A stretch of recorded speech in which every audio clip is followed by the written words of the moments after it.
Alam nyo, sa totoo lang po, no? Ito po, unahin na natin tong komedyanteng si Tito Soto. Pinangatawanan niya po yung kanyang pagiging komedyante, no? It's a prank pala. Seryoso po to. Alam nyo, seryoso yung usapan ng Senate presidency. Ang dami po, malamang etong politiko at bilyonaryo na media po na nagsasabing kasi hindi nila sinasawata eh. Matagal na po yung bilyonaryo na yan. Di ba yung bilyonaryo yung pinagsabihan niya, no? Yung bilyonaryo yung sinabihan ni BP Sara na bakit ang papangit ng mga picture na nilalabas nyo sa akin? Di ba? Hindi ko alam kung sino may-ari niyang bilyonaryo na yan eh. Talagang bahagi po sila ng panloloko ng pinagloloko tayo eh. Buong akala talaga natin, no? Ang laganap, parang ginagawa nilang laruan kasama yung mga ilang media. Ginagawa nilang laruan yung mga Pilipino. Lahat, napuna ko lang dito sa gobyernong ito. Wala nang ginawa kundi mang-asar na lang sa mga Pilipino eh. Asarin na lang tayo eh. 'Di ba? Opo, may karapatan po kami magsabi na Pilipino dahil kami po ang mayorya. Kami po ang tunay na majority. Yung mga Duterte supporters po, kami po ang tunay na majority. Kalimutan nyo ng mga katarantaduhan yung mga pinag-iisip nyo na kayo ang magsasabi po kami ng totoo. Pag sinabi po namin taong bayan, kami po yan.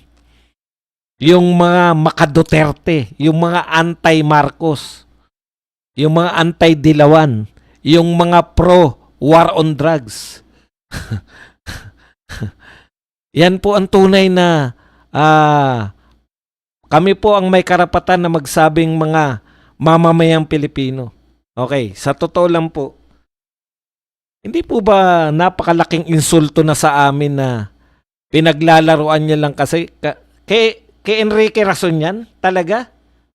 Tamba? Kanino ba talaga? Teka, tanong na nga na.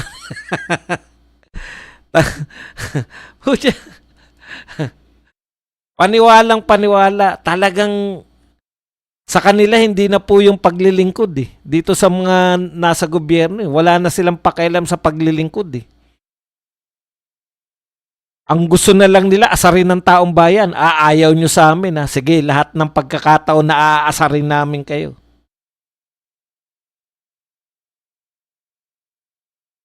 Hindi ba pang iinsulto sa amin yan? Na hindi nyo sabihin na yung totoo? May magpo-post pa, pamangkin niya rin. Pamangkin niya kay Sharon Cuneta. Pamangkin niya si Sharon eh. Si Kiko Pangilinan, nag-post din ng share. Hindi ko naman nakita yung post pero tinanong siya ng mga reporter si Tito Soto. Yung sa post na power sharing, biro lang din daw yun. Ano ba tingin nyo sa mga Pilipino? Dapat paglaruan? Tatawanan mo na lang eh. Ako naawa ko kay Loren. Dahil sa kagustuhan niya na yung anak niya, ginigipit yung anak niya eh. Sa kagustuhan niya, ako ito lang ang tansya ko riyan ha. Sa kagustuhan niya na yung anak niya mailigtas mula sa panggigipit ni Numan. Wala namang problema doon. Lahat naman na nanay eh.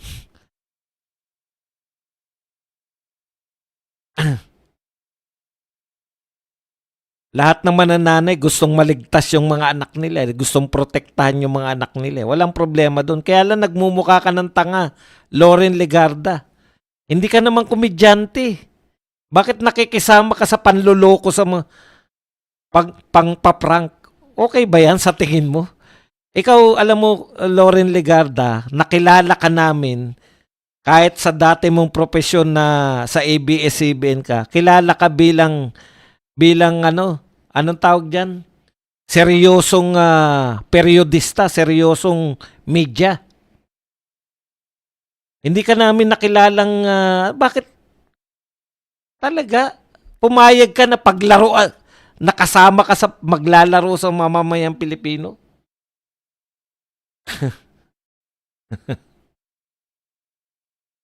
Alam mo naman pinaglalaruan lang, oh.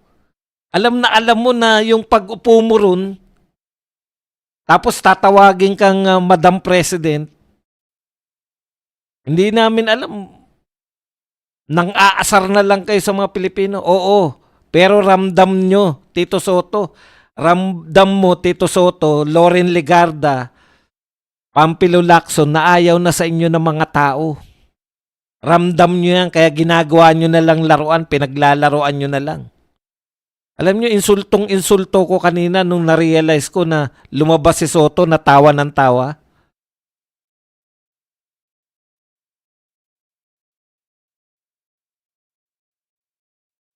Ayan yung sinabi, nakatuan lang namin. Yung pagpapaupo nila kay Loren Legarda doon, nakatuwaan lang namin. Tatawagin siyang Madam President. Nakatuwaan lang, naghihintay ng ilang oras yung mga tao. Dahil binalita ng politiko na magkakapalitan na. 17 pa eh. Nagkabilangan pa, 17. Pinaasa nyo lang. Pero ano talaga? Ramdam nyo ba na gustong-gusto na ng tao na mawala ka, Tito Soto, at ikaw, Ping Lacson? Ramdam nyo rin? Kaya lang ang nakakapang-insulto dun, ang tagal nyo nang pinaghintay, akala namin, dapat in-adjourn nyo na lang. 'Di ba? Nag-adjourn na kayo agad. Ang tagal, oras.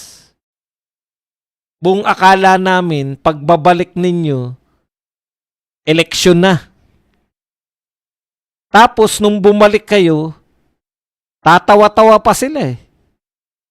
Si Loren Legarda, dahil hindi sanay sa mga lokohan, mukhang tanga dun sa taas. Tinawag siyang Madam President. Iwas na iwas siya kung bakit siya tinawag na Madam President ng mga reporter eh. Pinaglaruan ninyo yung mga Pilipino. Makakapal ang mukha ninyo. Tignan nyo, di ba? Si Auntie Claire, inaasar tayo. Si BBM, inaasar tayo. Tito Soto, inaasar tayo. Lahat na lang nang aasar sa atin. Mga taong bayan yung inaasar ninyo.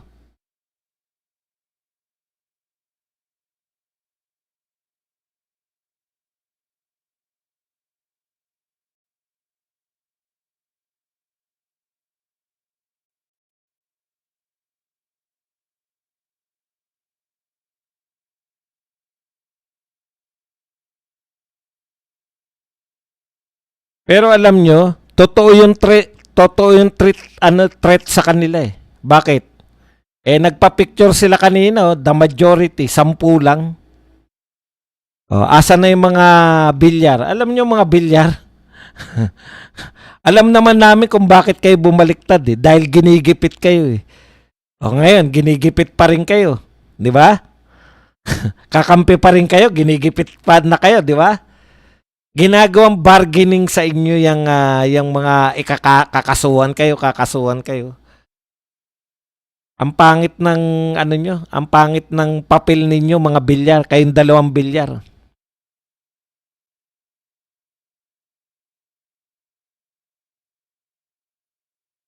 Nawala na yung ano nyo.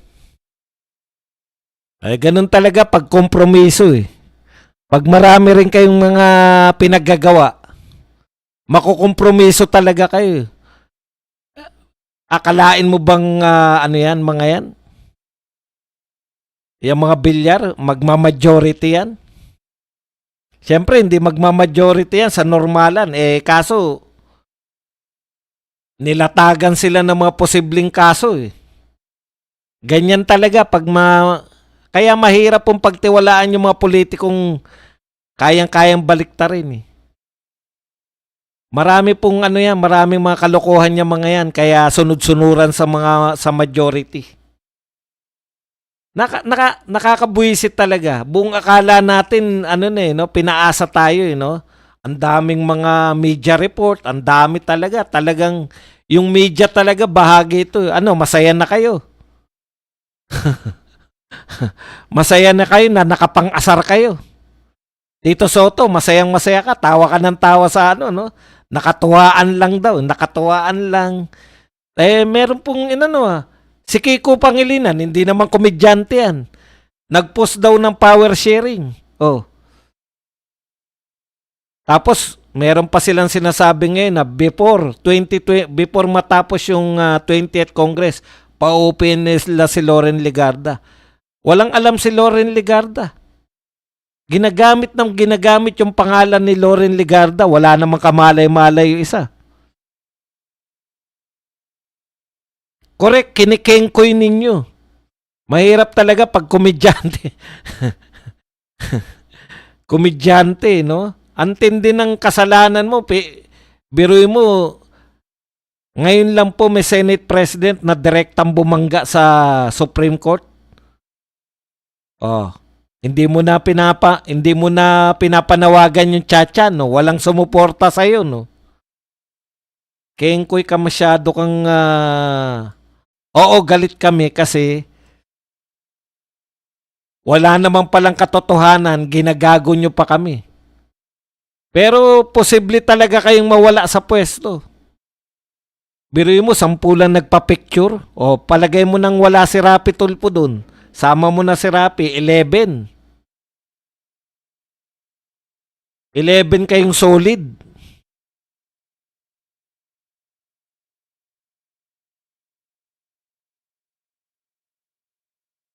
Meron pa naman anytime naman yan, hindi lang naman ngayon Pagdating ng Lunes, pag naka-13 sila, yung kabila, 11 lang kayong solid